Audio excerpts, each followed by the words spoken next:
Hi, இன்றைக்கி பிந்தி மசாலா எப்படி பண்ணுறதுன்னு பார்க்கலாமா? ஃபஸ்ட்டு காயெல்லாம் திருத்தி வச்சுட்டேன். வெங்காயம், தக்காளி திருத்தி வச்சுட்டேன்.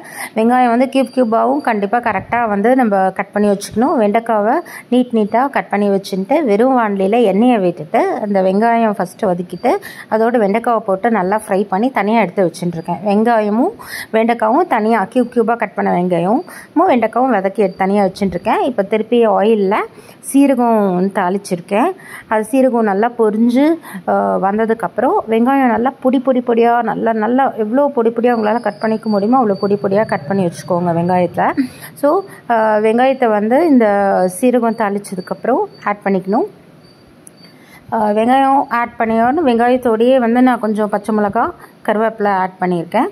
ஸோ இதோடு சேர்த்து நல்லா வதக்கிக்கலாம். இப்போது சீரகம் தாளிச்சிட்டு வெங்காயம் பச்சை மிளகா போட்டு நல்லா வதக்கின்னு இருக்கேன்.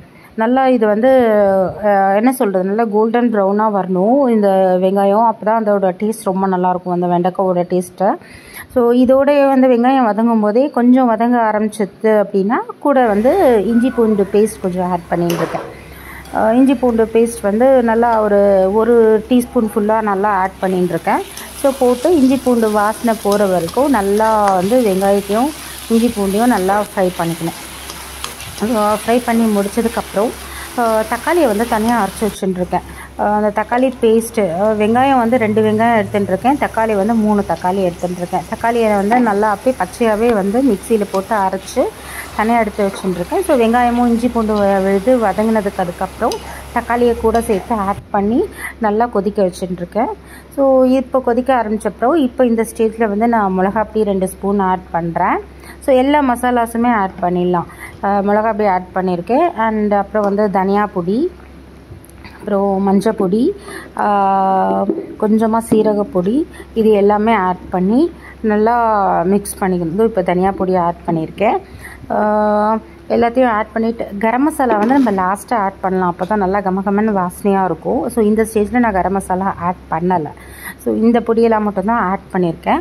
நல்லா இது நல்லா மிக்ஸ் கொடுத்துட்டு தட்டு போட்டு மூடி வச்சிடணும். நல்லா எண்ணெய் பிரிகிற வரைக்கும். ஏன்னா தக்காளி வந்து வெறும் பச்சையாக தான் நம்ம ஆட் பண்ணியிருக்கோம் இல்லையா, அது நல்லா கொதித்து அந்த பச்சை வாசனை போகிற வரைக்கும் நம்ம அதுக்கு டைம் கொடுக்கணும்.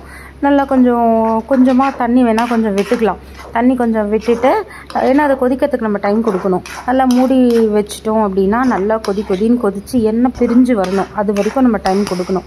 கலர் வந்து இப்போ ஆரஞ்சு கலரில் இருக்குல்ல, நல்லா ஒரு நல்ல ப்ரௌனிஷ் கலரில் வந்துடும். நம்ம எவ்வளோக்கு எவ்வளோ கொதிக்க வைக்கிறோம், அந்த ஆயில் பிரியறதுக்கு டைம் கொடுக்குறோமோ அது வந்து நல்லா டைம் எடுத்துக்கும்.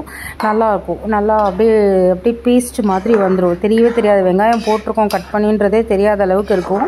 ஸோ கொஞ்சம் டைமுக்கு நல்லா தண்ணி விட்டுருக்கேன் பாருங்கள். நல்லா ஒரு 1/2 டம்ளர் தண்ணி நல்லா விட்டுட்டேன். ஏன்னா அது கொதிக்கிறதுக்கு நம்ம டைம் கொடுக்கணும்ல.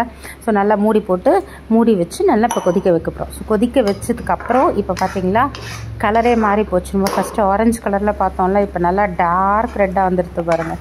நல்லா மூடி போட்டு எடுத்து நடுநடுவில் கைவிடாமல் கலரண்டே இருக்கணும், இல்லைன்னா அடி பிடிச்சிரும். நல்லா கலரே விட்டாச்சு. ஸோ இப்போ இந்த ஸ்டேஜில் பார்த்தீங்கன்னா நல்லா கலரே மாறிடுது. நல்லா ரெட் கலரில் வந்துடுது. ஆயிலெலாம் நல்லா சைட்லலாம் சூப்பராக பிரிஞ்சு வந்துடுது. ஸோ இந்த ஸ்டேஜில் பார்த்தீங்கன்னா கரம் மசாலா ஆட் பண்ணுறேன். நல்லா கமகமன்னு வாசனையாக இருக்கும். ஸோ கரம் மசாலா ஆட் பண்ணிவிட்டு கூடவே வந்து கஸ்தூரி மேத்தி. ஸோ இந்த நார்த் இந்தியன் டிஷ்ஷஸ் எல்லாத்துக்குமே வந்து கஸ்தூரி மேத்தி போட்டால் தான் டேஸ்ட்டாக இருக்கும். ஸோ இந்த ஸ்டேஜில் வந்து நான் நல்லா நிறையா ஒரு கை கஸ்தூரி மெத்தி போட்டு நல்லா மிக்ஸ் பண்ணியிருக்கேன். ஸோ மிக்ஸ் பண்ணதுக்கப்புறம் நான் க்யூபாக கட் பண்ண வெண்டைக்காவும் வெங்காயமும் ஆல்ரெடி ஃபஸ்ட்டு ஃப்ரை பண்ணி வச்சுருந்தோம்ல, அதையும் இந்த பேஸ்ட்டோடு சேர்த்து நல்லா மிக்ஸ் கொடுத்தாச்சு. ஸோ ட்ரையாக வேணும் அப்படின்னா அப்படியே யூஸ் பண்ணிக்கலாம். சால்ட்டும் நான் போட்டுட்டேன் இந்த ஸ்டேஜில். ஸோ ட்ரையாக வேணும்னா அப்படியே யூஸ் பண்ணிக்கலாம். ஆனால் நான் வந்து சப்பாத்திக்கு தொட்டுக்கிறதுக்கு பண்ணினேன் அப்படின்றதுக்காக வந்து கொஞ்சமாக ஜலம் விட்டுட்டு இன்னும் கொஞ்சம் ஒரு 2-3 நிமிஷம் நல்லா கொதிக்க விட்டேன்.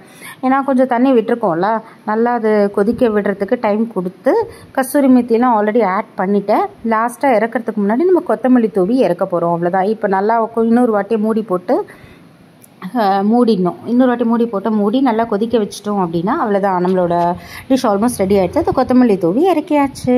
டாடா.